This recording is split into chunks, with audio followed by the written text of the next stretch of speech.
It was supposed to be an open and shut case. A man was found dead on a railway line late at night. His body had been crushed by a passing train. At first glance, investigators believed it was simple, a suicide, no witnesses, no struggle, just a quiet stretch of railroad tracks and a tragic end. But within hours, something didn't add up: the position of the body, the injuries, and most importantly, the man's life. Friends insisted he had no reason to take his own life, and when detectives started digging deeper, they discovered something chilling. This man had enemies, and someone may have tried to make his murder look like suicide. This is the story of a death that happened on the tracks, but may have started somewhere else. It was just after midnight when a freight train operator noticed something disturbing on the tracks. By the time the train came to a stop, it was already too late. A man had been struck. Emergency responders arrived quickly, but there was nothing they could do. The victim was identified as a 42-year-old man who worked in railway logistics. Authorities initially believed the case was straightforward. The location was isolated. There were no signs of immediate foul play. Cases like this often happen when someone chooses the railroad as a way to end their life, but when detectives began documenting the scene, they noticed something unusual. The victim's injuries didn't fully match the expected pattern of someone who had been standing or lying on the tracks, and then another strange detail emerged. There were marks on the victim's body that looked older than the train impact, meaning some of the injuries might have happened before the train ever arrived.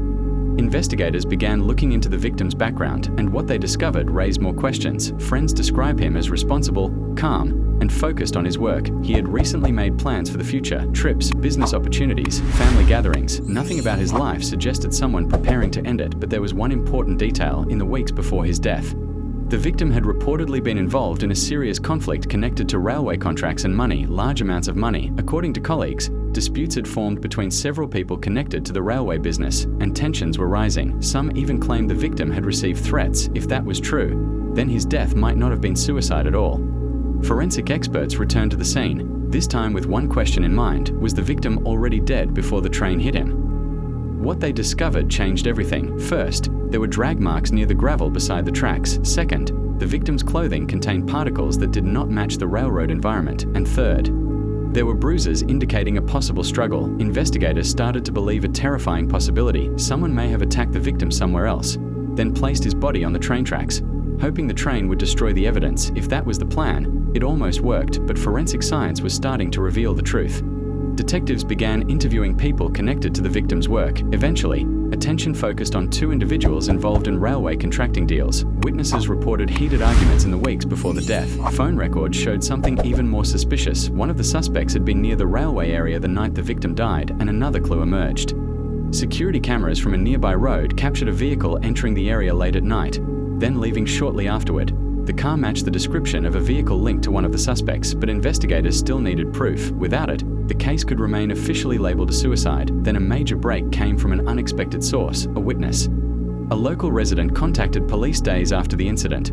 They reported hearing voices and a loud argument near the railway tracks that night. Then they heard a car door slam and silence. When investigators compared the timeline, it matched the estimated time of death.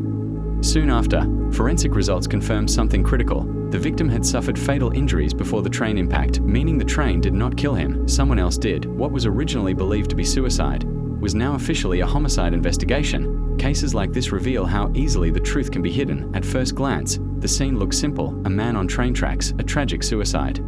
But small details told a different story: marks on the body, drag patterns in the gravel, a car seen in the darkness, and the silence of people who knew more than they were saying. Because sometimes, the most dangerous crimes are the ones designed to look like accidents, or worse, like a choice the victim never made. And in this case, the railway tracks were never meant to be the beginning of the story, they were meant to be the end.